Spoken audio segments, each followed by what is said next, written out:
Here in Jacksonville, police continue to comb through this piece of property in Bayard. They're looking for anything that might be connected to the grim discovery of remains, which police believe are those of Lonzie Barton. The medical examiner is working to confirm the identity of the remains, which were recovered yesterday from what police call a trash heap. The chief of investigations, Tom Hackney, said Reuben Ebron, their prime suspect in the boys' disappearance, led them to the area the night before. News 4 Jax continues to follow every development in the investigation. We begin with Channel 4's Chris Ferrando, who's joining us live from Bayard with word of a vigil later this week. Chris.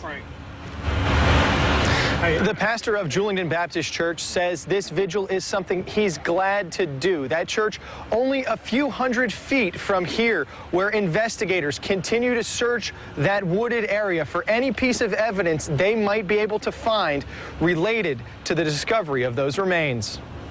For the second day in a row, the end of Snyder Street was the focal point of an investigation that's been months ongoing. Patrol cars again lined the normally quiet street as investigators slowly combed through the woods for any evidence that might still be in there. The most miraculous part of it all, in looking at it from the perspective of aerial discoveries, is that, of course, one, that he was found. And in this case, it would appear that the finding would have had to have come from some help versus any of the things that we would have been able to provide. Pastor Nat McLean is a former JSO helicopter pilot. He says that from the air, covering a search area as big as the sheriff's office did is a very challenging part of an investigation. The difficulty from the air takes on many different complexities. One, of course, obviously, is the camouflage and the inability to see things that are covered. But then there's new technology that would provide, let's say, a signature of a body in the event that it was picked up on near the time of expiration. Back in December, the state attorney's office released some cell phone data taken from Reuben Ebron's phone. None of the pings from his cell phone in what was released hit from this area. The closest from what they gave came from an area close to Phillips Highway near 295 around the Avenues Mall. More than likely, he didn't have the phone turned off. I'm sure he wasn't thinking that far ahead of being tracked by cell phone. And maybe they just didn't pick up in this area. News 4 Jax crime and safety analyst Gil Smith says one possible reason that cell phone might not have pinged and picked up from this area is because of how rural this area is. Coming up tonight at 6, I'll bring you more from the pastor who's holding that vigil at his church on Thursday night at 6 o'clock for Lonzie Barton. Live in Bayard, I'm Chris Parento, Channel 4, the local station. Justice for Lonzie, that is the focus of many people now that police believe they have found his remains. The toddler's mother and father are in jail. They continue to be in jail. But the Justice Coalition is stepping up to try to make sure the baby gets the respect he deserves. Channel 4's Vic Michelucci spoke with the executive director of the Justice Coalition, Ann Duggar. He is joining us now live. He is also reporting from Bayard. Vic.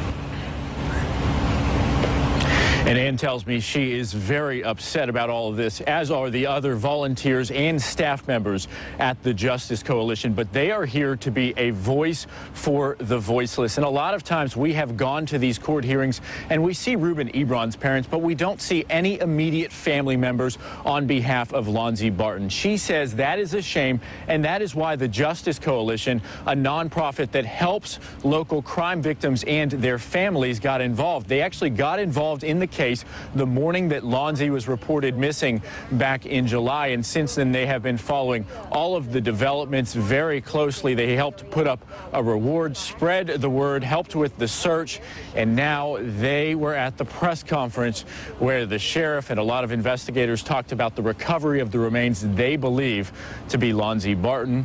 Ann Duggar tells me she hopes that this little baby can get some justice. The baby didn't deserve anything that he received.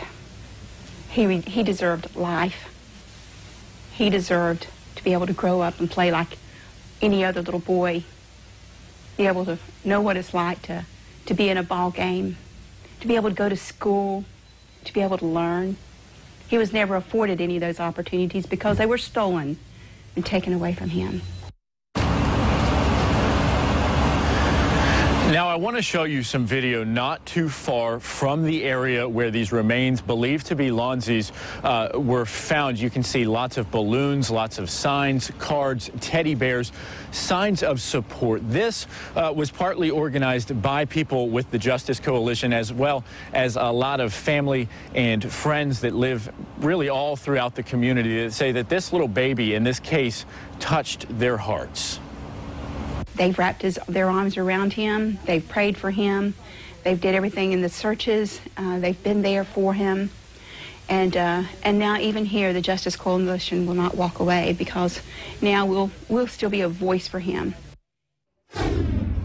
Said that he also visited a laundromat. So Ann Duggar tells me that they are going to continue to go to the court hearings for both Reuben Ebron and Lonzie Barton if there are more in the future. Obviously, those cases are pending with the state attorney's office right now. They also tell me that they are willing to help out with any memorial services or burial plans. And in fact, the chairman of the Justice Coalition yesterday told me that his company, Hardage Giddens Funeral Homes, will pick up the entire tab for any funeral and burial that the family of Lonzie Barton wants to have. He says right now he is in talks with the family, possibly planning those services. I'll have much more details for you coming up, all new at 6 o'clock.